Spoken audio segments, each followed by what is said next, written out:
What's your story? Today, I'm sharing an older video with you where I paint an acrylic cover for my artist sketchbook. Just as I added the blue, I thought that you might like to see some of my artwork. And here it is, a little process video to possibly get your creative juices flowing again. I had this idea of two friends walking along some magical place, just enjoying each other's company. I drew out a figure on a regular piece of paper, folded it in half and cut it out. Now there are two little figures, both of them on the mask, and then two little cutouts. I'm trimming down one of the figures because I want them to look different. I'm also outlining them so that I can have a clearer idea what they would look like when they stand next to each other. Looking at this process video and seeing myself wiggling my fingers and doing something on the page, I think I was just trying to figure out how to add some distance in the scene. Sometimes it's difficult to sort out what you want to do. So by solving that problem, we can always have little thumbnails or make a mock painting of what our idea would be like before we actually commit to our canvas. And doing a little practice piece on a blank desk paper.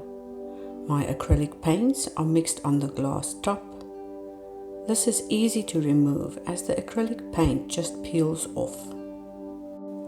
Fixing up that center part of the mask is just a way to enforce that piece I cut through. I'm just dipping my finger into some of the leftover paint and smushing it into the background through the mask. It's creating a test scene to play with and get more clarity on my idea. It's really easy to use a mask for a project since you can reproduce and repurpose your mask to make multiple variations of your idea before you even get to your canvas. Adding a horizon line for the figures to stand onto will keep them grounded and prevent them looking like they're floating in the air. I'm adding a little bit of highlights, a shadow here and there, just to bring these two figures into life.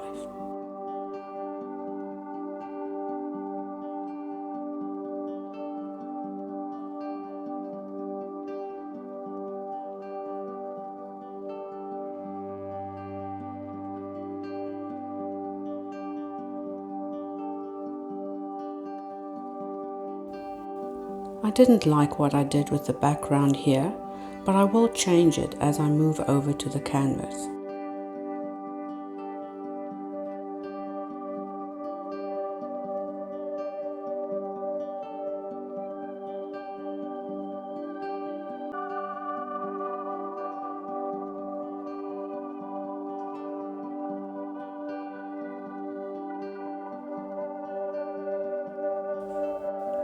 I draw out the figures and start filling them in with a muted mustardy yellow.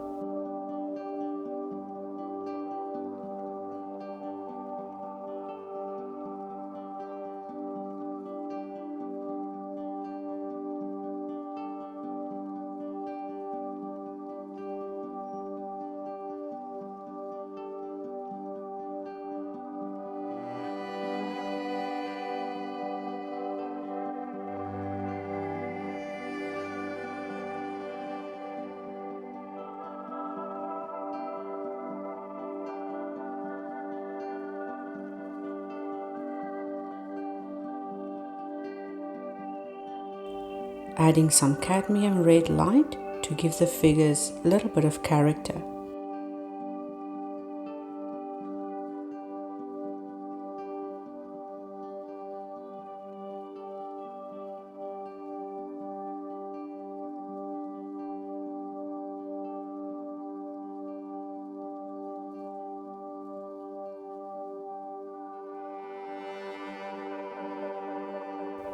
Now outlining them with a darker shade. I decided that these two figures will be backlit by the bright sky.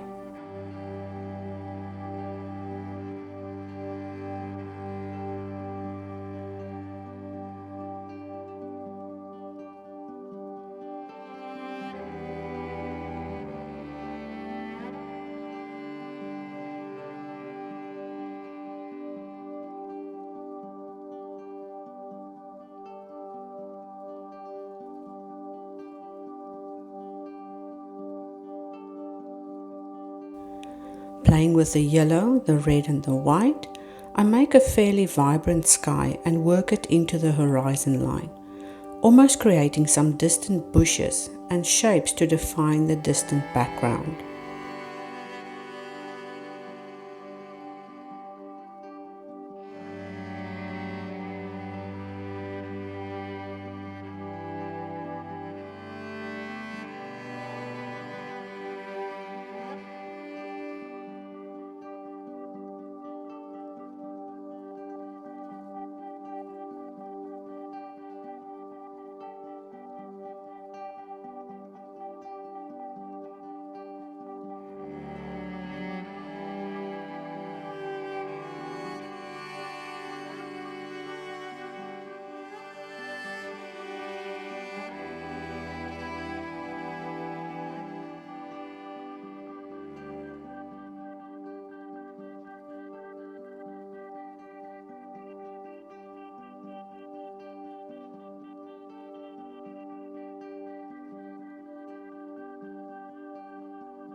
I extend the landmass to the left and add more shadows.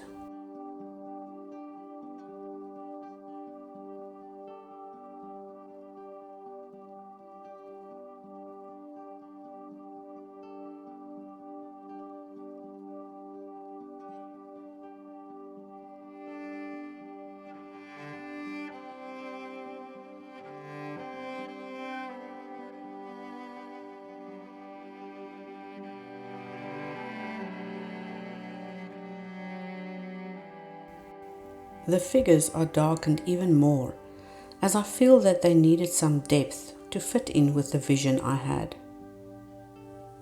Sometimes I love using bright primaries, as this reminds me to not take life so serious and to play a little.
Now I'm adding more shadows into the figures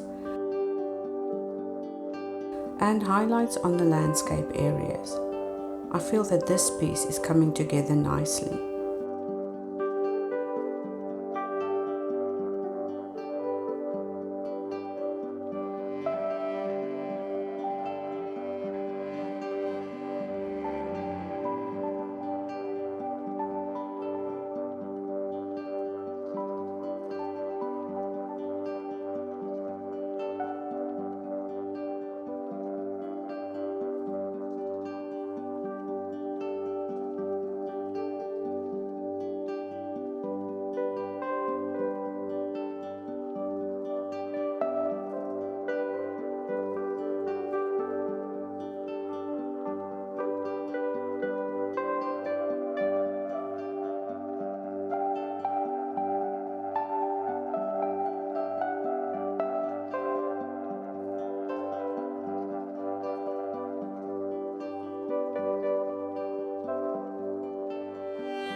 I'm toning down the sky a little bit and giving the foreground landscape around the figures a little bit of sparkle. Deepening the foreground with a darker muted color, and then also adding a little bit of blue.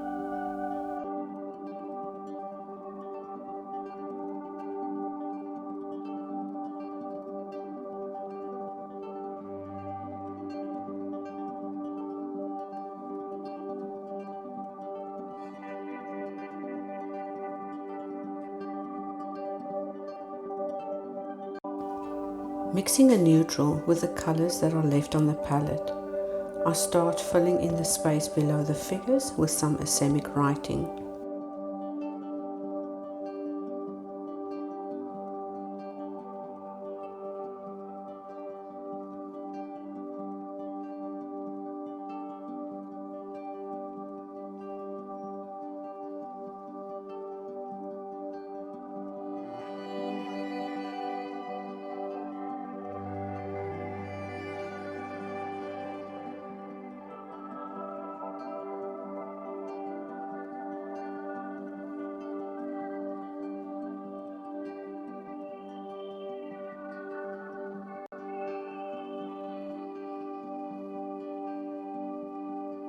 By this time, I'm already in the zone and the asemic writing just flows out onto the page. This part of the video is in real time to show you how naturally this happens. I am so deeply focused on the asemic writing and the little love notes I'm writing to my friends that I didn't even notice that I was writing from the bottom upwards. I don't always know how I do it, but by the time I look back at the videos, it just seemed to happen all on its own. I'll share a few poetic words I used for this piece. Even though it was written in asemic writing, I did make a copy of what I was intending for the piece to say.